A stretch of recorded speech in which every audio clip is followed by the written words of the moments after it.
दिनै रायमना प्राइमारि इउपिपिएलनि जे मोनसे गेवलां मेल बे गेवलां मेलनि गेजेरजों जों आथिखालाव जे थासारि सोमजिदों बेखौ जों रायजोफोरनि सिगाङाव जों बुंफोरसारनानै होदों जे रायजो राजाफ्रा हास्थायदों जे फैबाय थानाय 2020 मायथाइयाव बिटिसिनि जे बिसायख'थि जागोन बेवहाय गासिबो हारिनि अलखदखौ नायहरजोबनानै आरो जे मोनदांनाय मोनदों बेखौ नोजोर बोनानै जे जोङो इउपिपिएलजों लोगोसे बिपिएफ दोलो सिट शेयारिं खालायनानै आथिखालाव जे बाथ्राखौ सावरायदों बेखौ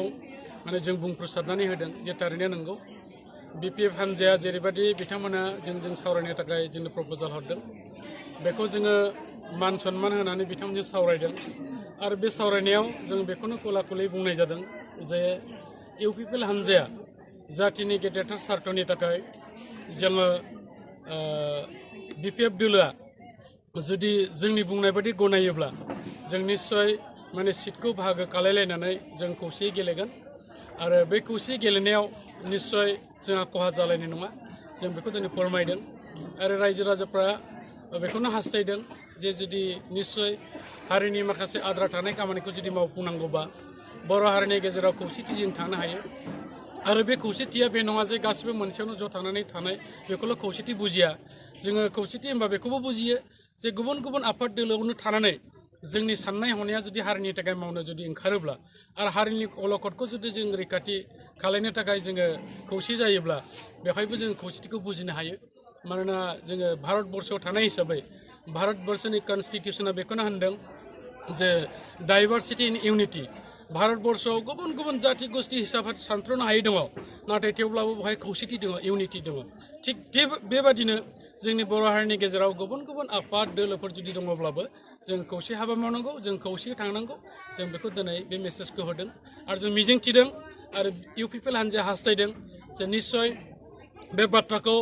बिपिएफ दोलोआबो सानगोन आरो साननायनि गेजेरजों बिथांमोनाबो हयथ' सुस्थ' मगसै आवगायबोगोन आरो माखासे सावरायनायनि जे आद्रा थानाय बाहागो बेखौ फिन सावरायनाय बिथांमोना लाफिनगोन आरो दैदेनगिरिफोरनि गेजेराव सावरायनानै थिग जायोबा निश्चय आरोबाव जों बे बाथ्राफोरखौ रायजोफोरनि सिगाङाव फोसावगोन होननानै जोङो बेखौ दिनै सावरायनायखौ लानाय जादों। बिटिसिनि चिफ हाग्रामा महिलारि जे बुंबाय थादों जे बिटिसिआव मोनसेल' राजखान्थि हान्जा जानांगौ बियो जाबाय बिपिएफ दा बे बेलायाव मा बुंनो सानो नोंथां? दिनै नंगौ जे बिटिसिआव मोनसेल' राजनीति हान्जा थानांगौ होननानै हाग्रामा महिलारि बिथाङा बुंदों आरो बेखौ जोंनि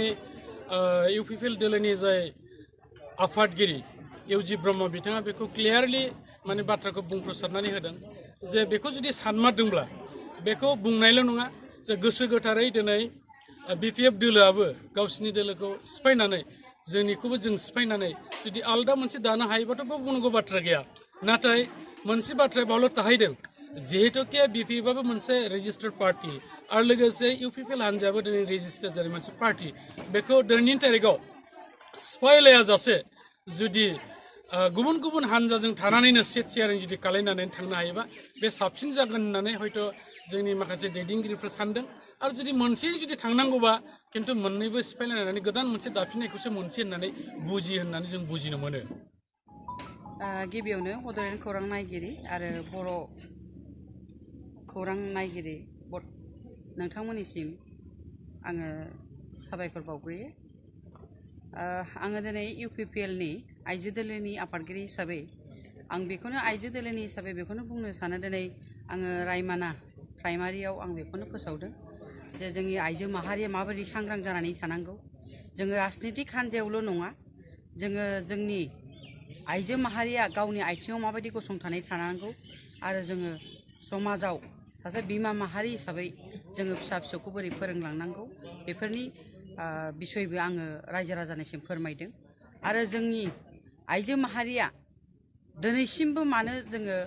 रैखाथि नङा बेनि थाखाय जोङो साफ्रोमबो आइजो माहारिखौ गसंथानो थाखाय आङो बिथांमोनखौ खावलायदों जाहाथे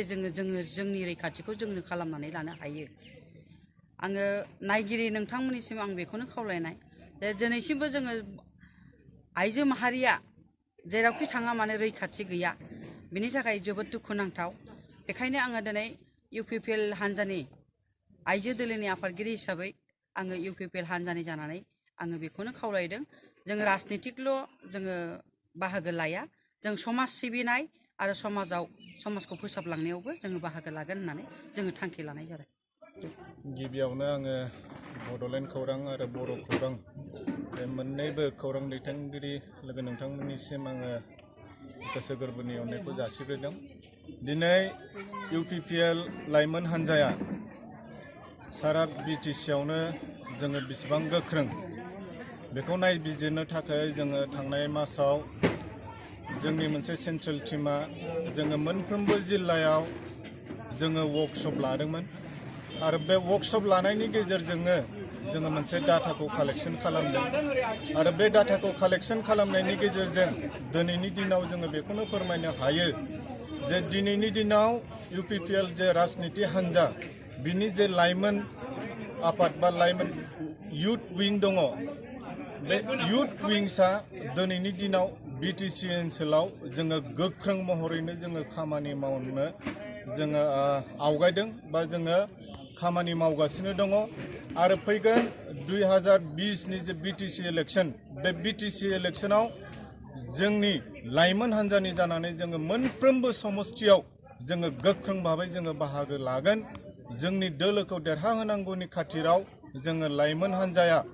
जोङो पार्टिखौ गोख्रों खालामनांगौनि थाखाय जोङो खामानिखौ मावलांबाय थागोन।